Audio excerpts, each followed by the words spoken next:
ओम नमो भगवते वासुदेवाय नमः। आज इस वीडियो में हम हल षष्ठी व्रत की कथा सुनेंगे। भाद्रपद माह के कृष्ण पक्ष की षष्ठी को यह पर्व भगवान श्री कृष्ण के बड़े भाई श्री बलराम जी के जन्म उत्सव के रूप में मनाया जाता है। इसी दिन श्री बलराम जी का जन्म हुआ था। हल षष्ठी की कथा। प्राचीन काल में एक ग्वालन थी। उसका प्रसव काल बहुत निकट था। एक ओर वह प्रसव से व्याकुल थी तो दूसरी ओर उसका मन दूध दही बेचने में लगा हुआ था। उसने सोचा कि यदि प्रसव हो गया तो दूध दही यूं ही पड़ा रह जाएगा। यह सोचकर उसने दूध दही के घड़े सिर पर रखे और बेचने के लिए चल दी। लेकिन कुछ दूर जाने पर उसे असहनीय प्रसव पीड़ा हुई। वह एक झरबेरी की ओट में चली गई और वहां एक बच्चे को जन्म दिया। वह बच्चे को वहीं छोड़कर पास के गांवों में दूध दही बेचने चली गई। संयोग से उस दिन हल षष्ठी थी। गाय भैंस के मिश्रित दूध को केवल भैंस का दूध बताकर उसने सीधे साधे गांव वालों को बेच दिया। उधर जिस झरबेरी के नीचे उसने बच्चे को छोड़ा था उसके समीप ही खेत में एक किसान हल जोत रहा था। अचानक उसके बैल भड़क उठे और हल का फल शरीर में घुसने से वह बालक मर गया। इस घटना से किसान बहुत दुखी हुआ। फिर भी उसने हिम्मत और धैर्य से काम लिया।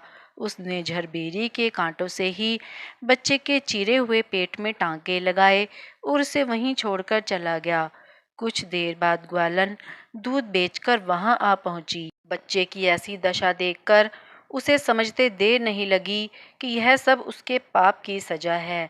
वह सोचने लगी कि यदि मैंने झूठ बोलकर गाय का दूध न बेचा होता और गांव की स्त्रियों का धर्म भ्रष्ट न किया होता तो मेरे बच्चे की यह दशा न होती।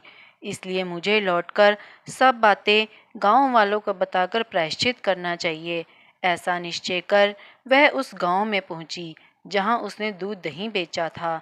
वह गली गली घूमकर अपनी करतूत और उसके फलस्वरूप मिले दंड का बखान करने लगी।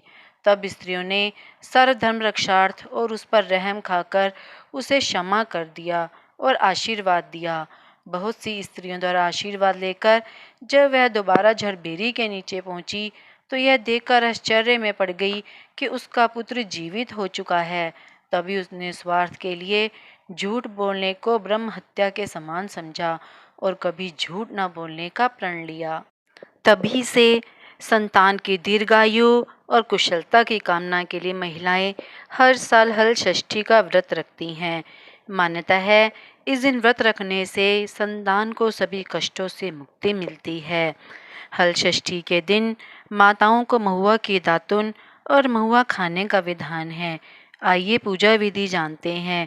हल षष्ठी के दिन महिलाएं सुबह स्नान करके व्रत का संकल्प लेती हैं। इसके बाद घर या बाहर कहीं भी दीवार पर भैंस के गोबर से छठ माता का चित्र बनाते हैं।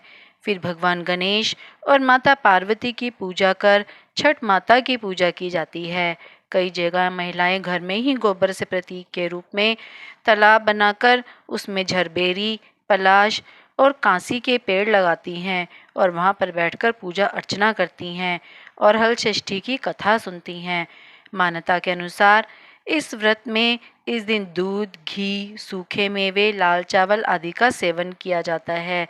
इस दिन गाय के दूध व दही का सेवन नहीं करना चाहिए। तो ये थी हल षष्ठी की व्रत कथा।